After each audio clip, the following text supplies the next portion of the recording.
Hello, everybody. Hello. Welcome back to this pilgrimage podcast. This episode today is going to be about victim culture. Woo. It is strange that in the world we live in, often people relate to one another based on their victimhood. Too often we let the negative things that we have been through or are going through define us. Is this really healthy? Of course, we need to be supported through difficulties and the consequences of malevolence, but these negative things should never be our identity. So how will we ever overcome them if they are a big part of who we are? Yeah, so going back to going back to where this might have come from, this culture of victimhood that we live in, because it seems that a lot of people gather around their victimhood and kind of form their identity based on that. So we just want to have a discussion around that. And one of the things that I would say this is a result of is it's a backlash to the kind of culture or mindset or philosophical Philosophy? the philosophical way of thinking called modernism, which is when we made big structures, everything became industrialized and things like that. It was off the back of things like the two world wars, and it was this thing of men don't cry, women should be at home, we should all suppress our emotions and how we feel and just kind of get on with it. And because of the world wars, you can understand this kind of mindset in some ways, but it seems that in the postmodern era, we've gone fully the other way in reaction to that, where everything, all structures, all hierarchies, all genders have been questioned, and we're kind of reshaping everything. We want to live in a fair society where everyone is treated as equal, which is a really good thing. We're much more conscious about things like the environment today than we've ever been, and we're trying to get back in touch with what it really means to be human. But sometimes we've gone too far in the other way, where people are maybe too in touch with their emotions and how they feel. And one of the things we want to talk about today is how maybe that is a negative thing. The other point that I want to bring up, that where this mindset might have come from, which is a bit left field maybe, and maybe when I say this you're going to be like, okay, what on earth do you mean by that? But actually, maybe this victimhood way of thinking has actually come from the Christian worldview. Now, I know that you're going to be like, I thought you guys were Christians, so why would you say that it come from that? And I think that we're talking about the West when we're talking about this this kind of way of thinking. The Western mindset. Yeah, the Western mindset. And a lot of our Western values and structures have come from Christian values. And in some ways that might be a good thing, for example, education and healthcare and things like that. But in other ways, we know that the church has also done many horrible and wrong things in the past. But actually, part of the Christian message, Paul talks about in 2 Corinthians 12, that he'll boast in his weakness. So there is something to be said of boasting in weakness as a Christian. And like I said, because we've grown up in this Western culture, which has come from Christian values, and a lot of our countries, for example in Europe and obviously the United States, have been founded upon Christian values, but we've kind of made it into a formula. It's become what's people call Christendom, like a kingdom of Christianity. And Jesus made it clear when he was on earth that he did not come to found a kingdom like the kingdoms of this world, because any kingdom of this world, when it's founded in that way, never results in things that are good.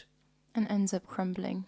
Exactly. And we're living in, as well as living in the postmodern culture, people always also say that we're living in a post-Christian culture where we're kind of reacting to Christianity. But I think there's still some embers of Christian ways of thinking that have been warped and twisted, and that's where I think part of this victimhood has come from.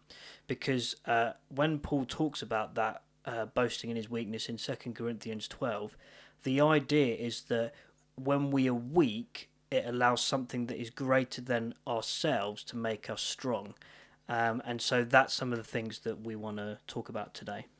That's it. And we also want to say that by approaching the subject, we're not at all trying to be insensitive, or we don't mean to be insensitive to any of you guys who might be listening who have genuinely gone through horrible situations, because the common denominator of existing is that we go through crap, and we know that we all go through different degrees of difficulties, and there might be some of you that have gone through things that has really altered your life and affected you, and that you're not at all responsible for. And so we're not being insensitive to that, but in a way, we hope this conversation is going to be an encouragement to almost have a phoenix moment. Of a phoenix is a bird that is reborn that has a rebirth. I was asking Fraser earlier, how do you say reborn? Is it reborn or reborn? You're putting the wrong emphasis on the wrong syllable. Yes, that's my problem with English. But a phoenix is a bird that's reborn from ashes, and it's a bird of fire.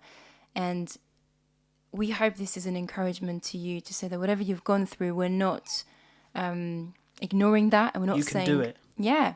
We're not saying that you've not gone through things, but we're saying that let that be the rebirth that you were born for. You were born to have a life of adventure and a life of meaning, and that's never going to happen if you stay in the thing that's breaking you, whether you're responsible for it or not. And especially if you're not responsible for it, like, we're with you.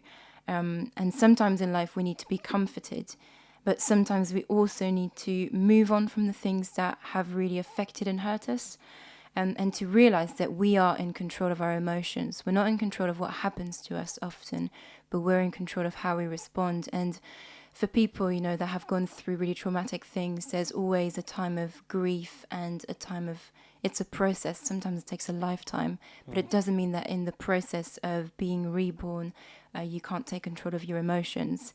Because when you feel overcome by them, you're allowing the emotions to steal the life away from you and to steal whatever destiny is ahead of you. And we've seen, unfortunately, a lot of people take on a victim mentality, and it completely ruins them, doesn't it? It even, people of our age, which is really sad because we're in our 20s, and we've seen some of friends even that have allowed that, and just completely kills the amazing potential they have and capacity they have. So yeah, just wanted to say this and lay that foundation as well, that we are totally with you all who have gone through difficulties, but we hope that you find something in this conversation to have your phoenix moment. Yeah, definitely. And we just felt it was really important to lay that foundation of, we don't want anything to come across as insensitive in what we're talking about, but we want this podcast to inspire people, because like Noah said, we do know people that victimhood has kind of become their identity, and we want to encourage and inspire you, move on from that, move away from that, because there's more. And life is more than the bad things that we go through. And it is sad that some of us do go through more bad things and horrible things compared to what other people go through, and that isn't right, and we need to stand up and fight against those things. But the best place to do that fighting from is from a place of forgiveness. And I just want to move into talking a little bit about the Christian concept of forgiveness, because we just believe that this message of forgiveness that Jesus came to bring us as humanity is so beautiful and so vital for us in order to live in the true way of living that he has for us. And Jesus came with a message saying that actually the person of strength is the one that forgives, and that goes totally against what we as humans naturally feel and think of, that the power is the one who has the most strength and the oppressor. But actually Jesus said, no, true power is when you can look that person in the eye who has mistreated you and say, I forgive you. Because what you're doing is you're releasing two people from the horrible thing that person did. You're releasing yourself from being under that anymore, and you're also releasing that other person from the guilt and the shame that they're going to feel as a result of that. And it does no good to hold on to those things. And I know that this is easy to say. It's much, much, much harder to do, and we both, fully accept that. I just want to read the passage that I was talking about earlier from Paul, because Paul here is talking about something that was going on that was really bothering him. And it says, let me start from verse 8. And he's pleading with God to take away what he calls this thorn in his flesh. And he says, 3 times I pleaded with the Lord to take it away from me. But he said to me, my grace is sufficient for you, for my power is made perfect in weakness. And again, it goes back to Jesus' way of thinking about power, which is when you're weak, that is when power can be made perfect in you. And he goes on to say, therefore I boast all the more gladly about my weaknesses, so that Christ's power may rest on me. That is why, for Christ's sake, I delight in weaknesses, in insults, in hardships, in persecutions, in difficulties. For when I am weak, then I am strong. And going back to this whole victimhood culture that we now live in, I think people have taken that idea of taking these things and being truly strong as a result of them, and they've kind of warped it, because we're not saying that by moaning and complaining you can get what you want more.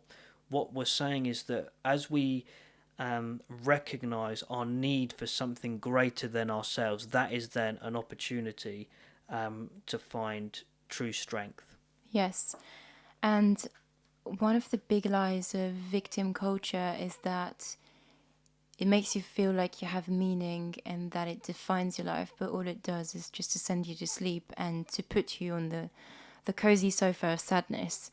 And that will never be a place that will offer you life, even though you might feel that it offers you identity. But one of the things that you might know about this pilgrimage, if you've been listening to our podcast or maybe following us on the social media at this pilgrimage, I'm joking. You know that one of the defining things of our life and what we seek to do and to live is adventure. And that's not like we did a podcast on adventure in the mundane. We're not saying that adventure is this thing. We don't buy into the idea that adventure is this glorified idea of traveling the world and seeing all the best spots and doing the coolest things with your friends. We're saying that adventure is a mindset of taking life with courage and looking at life with creativity and looking at life with strength to come out of these situations that sometimes really affect us. Actually, living an adventurous lifestyle is to say no to victimhood. And last week, our podcast was on this incredible man called Jordan Peterson. Fangirl is back. I want to read a quote that he said in one of his speeches. He said, "There's this call to adventure, but it's not to happiness by any stretch of the imagination. It's to a heroic mode of being that involves taking responsibility for the full catastrophe. And then, in that adoption of that adventurous mode of being, there's a deep meaning to be found. Meaning that transcends just you and involves others, maybe even the destiny of humanity itself." So, we love what he is communicating in that. He's saying that adventure never ends with yourself. And when you stay stuck in the light of victimhood, everything revolves around you, what you've gone through and what has been done to you and what the world owes you. Instead of you taking responsibility, even if you've been wronged, for you taking responsibility for your life and to realize that there's more to be done by you and for you, but also through you. And it's not really a popular conversation, I don't think, because it can seem really insensitive. But as we said at the beginning, that's not our heart at all.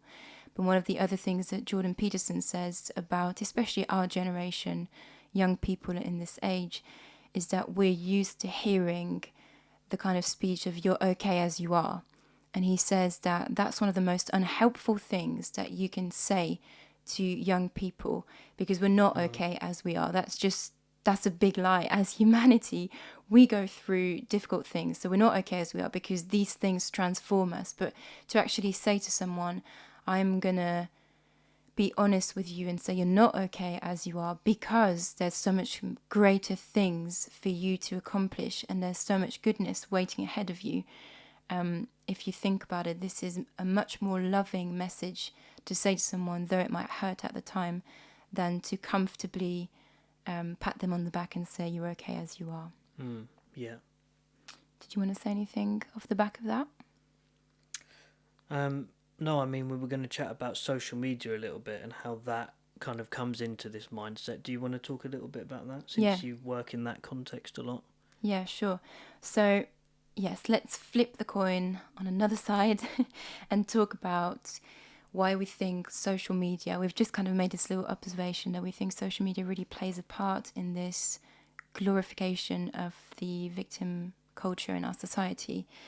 Because on social media, we're all out to promote ourselves. This is the place where you can show your Instagram-worthy life, and all of us know that it's not reality, yet we all do it, and we show. Well, I think there's a good balance that's kind of coming into place now, where people want to show the real stuff more than the Instagrammable moments, but still the whole idea of social media is to promote yourself and to promote the best moments of life. That's not a bad thing, by the way. It's great to see all beautiful stuff that are shared by people, yet it does foster the mindset that we're all out to show the best thing. Yeah, we need to recognise that and name it, I think. Yeah, we've named you social media. The thing is, because we're sat on our phones so much, we don't actually have as much interesting things to use to promote ourselves. So often people actually end up using victimhood and weakness to promote themselves, and that's when it becomes dangerous. We need to have a balance between being honest but also facing things, and again, just this whole message that we're trying to communicate today, to rise up from the stuff that has brought you down. So yeah, that was kind of a quick observation about social media. Yeah, and I think that social media is a tool. It's a way. I mean, that's how we communicate the things that we're communicating. You know, right now you're probably listening or watching. I mean, you can't watch it because we haven't filmed it, but listening, you know, via YouTube or some sort of social media platform. So it's a great way to share things and share ideas, and it has given every single person a platform. Now, obviously, there's positives and negatives to that, because you get people that, without trying to be mean, don't know what they're talking about things that they have no idea about. And people buy into that, and you know, we don't think that's a healthy thing. It's the trends it sets as well, like trends that are not helpful that then people follow, and they just get on the bandwagon of whatever's being promoted. Exactly, and it can be promoted at an alarming rate if it's a negative thing. So obviously we believe that we should use these channels of communication, that they're there for a reason. And you know, it's not a bad thing to use social media, but like I said, we need to name and recognise the negative sides to those things. So I guess, by way of concluding today, one of our messages would be to not live by our emotions, that we don't want to live by how we feel. And I think that is a lie that a lot of people live by, that the most fulfilling way to live your life is by whatever makes you feel best in that moment. But actually, we would say that true fulfillment often comes when you do things that you don't feel like doing, but they actually give you much more fulfillment. Now, obviously,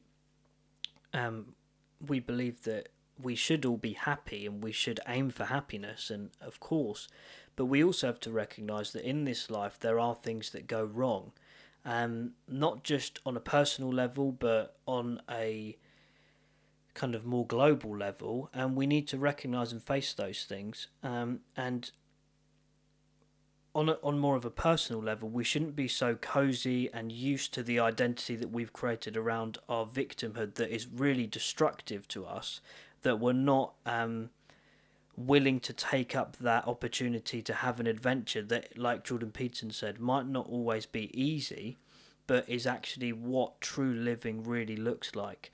And actually, that's what bravery is. It's being confident enough to confront the negative things in us and the negative things we've faced, and to move on from that, and to not let that define our identity. And the way that I would say that we can do that is by making sure that we do things that sometimes we don't feel like doing, and that cause our focus to have to be on other people. Because we've made it that it's all about how we feel and making ourselves happy, we've become very self-centered as a culture, and we don't think that that results in true happiness. And that's one of the reasons potentially why there's more mental health issues today, or it's much more prevalent today than it has been previously, because we're so focused on ourselves and we don't put things in our lives to do things for other people that actually costs us something, because we don't think that that is a form of happiness. But actually we're saying, yes, it definitely is. Yes, and just to add to this kind of idea of happiness, I would actually say don't live your life looking for happiness, but live your life looking for meaning, because happiness is such an abstract concept, and it's such it's shifting sands, like it constantly changes, and you as a person will change, and what you think makes you happy. The thing about that as well is that it often fosters the victimhood mindset, because you're always looking for things that make you happy. But if you live your life seeking meaning, that will automatically involve other people, because meaning transcends your own being and your own life. And in that, you will see your capacity, your beauty, your ability, and your value and importance. Yeah. So, yes. Yeah, I think just to finish, I just had a song come to mind by a band that we both like called One Republic. And it's a song that Ryan Tedder, the singer of One Republic, wrote for, I think, his child, like singing to them, and it's called I Lived, and you should go and listen to it. But yeah, just to encourage you, the chorus says, I did it all, I owned every second that this world could give, I saw so many places the things that I did, and with every broken bone I swear I lived.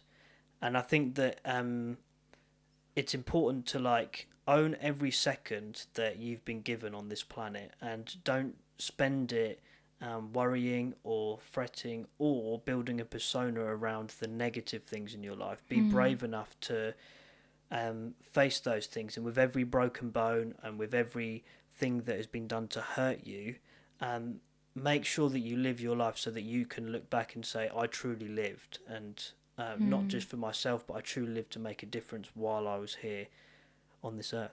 Live life for something that outlasts it. Exactly. Fraser's motto. Thank you so much for listening, everybody. We really hope this has encouraged you, given you something to chew over this week, and given you something, above all, to rise up from the ashes and be the amazing person that you've been created to be. And please give us some ideas of what you'd like us to talk about. Maybe comment on our latest picture on social media. It will be a picture of this podcast. So feel free and go and comment, and just tell us what you thought, but also give us anything you'd like us to approach, and we would happily do that. Yeah, thank you very much. Have a great week. Bye. Bye.